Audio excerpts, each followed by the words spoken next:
When Tiffanie Drayton left the U.S. for Trinidad and Tobago in 2013, she became part of a small cultural cohort, Black American emigres, who said they felt cornered and powerless in the face of persistent racism, police brutality and economic struggles in the U.S. and chose to settle and pursue their American-born dreams abroad instead.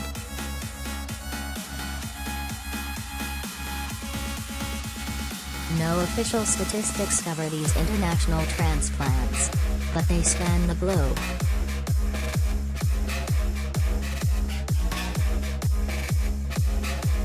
And leave the U.S. temporarily or permanently for different reasons, in search of a better quality of life, for work opportunities, to marry or retire, for tax reasons, for adventure.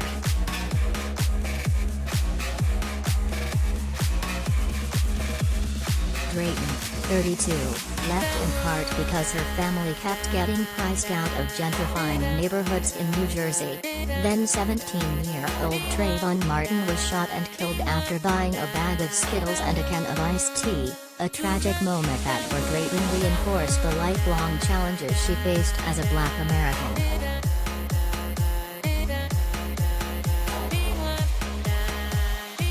In America, your hands are shaking. You're worried about what to say. You're worried about whether you have the right ID. You're just so worried all the time, Drayton told USA Today in June 2020, describing the interactions she and her family and friends regularly experienced with American police officers.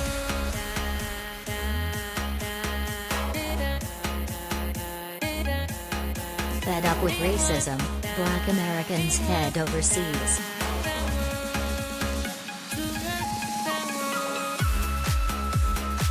This month Drayton publishes Black American Refugee, Escaping the Narcissism of the American Dream, Viking, 304 pp. Out now, a look at race in America told through the lens of her personal journey. Drayton's tale is told with verve and honesty. It blends her experiences trying to ascend America's traditional citadels of success, whether it's relationships or pocketbooks, with historically contextualized explanations about the many barriers put in front of Black Americans.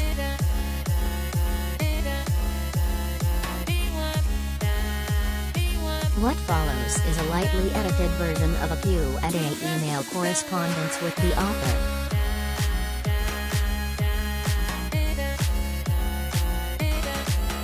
Tiffanie Drayton, I first began to unravel the complexities of systemic racism in college after taking a class called Racial Stratification in the U.S. Economy with a professor named Derek Hamilton.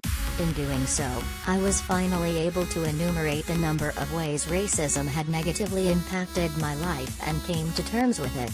The experience was both relieving and empowering.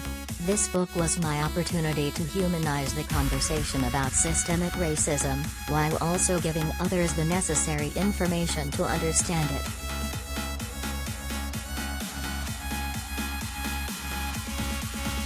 Drayton, freedom is the opportunity to be in an environment that recognizes, cherishes and protects your humanity and culture, where people within it think of you as an extension of themselves, like family even. For me, that looks like walking through neighborhoods or driving at night without fearing me or my family will be treated badly just because our skin is a browner hue. It also looks like parading through the streets of Trinidad and Tobago for Carnival while surrounded by people of all colors who are all there to experience one thing, joy.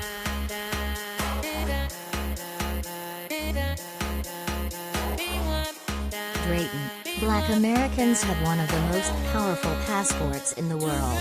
Just as people immigrate to the U.S., Black people can immigrate elsewhere.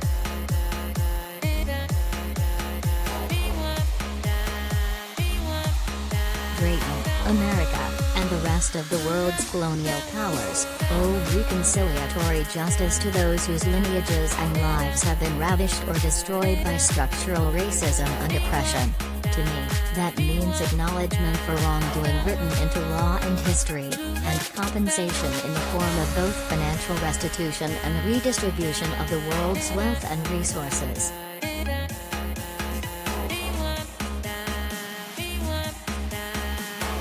Could other nations provide a blueprint?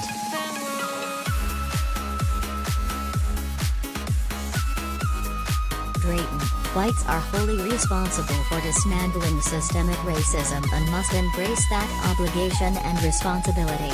Whiteness has been so normalized that we accept the government is almost entirely run by white men but could never conceive of it almost entirely run by black or indigenous women. We must decentralize whiteness and normalize humanness in its various forms.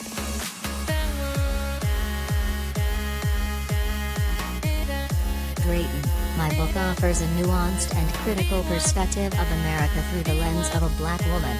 One full of beauty, hardship and the fight to reclaim my dignity.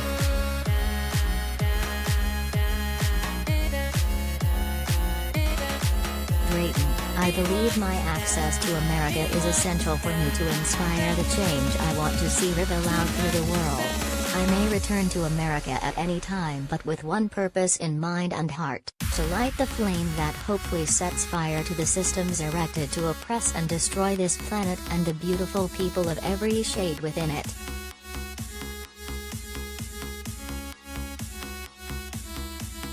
Taye Diggs says his 12-year-old son with Idina Menzel inspired his new book on racial injustice.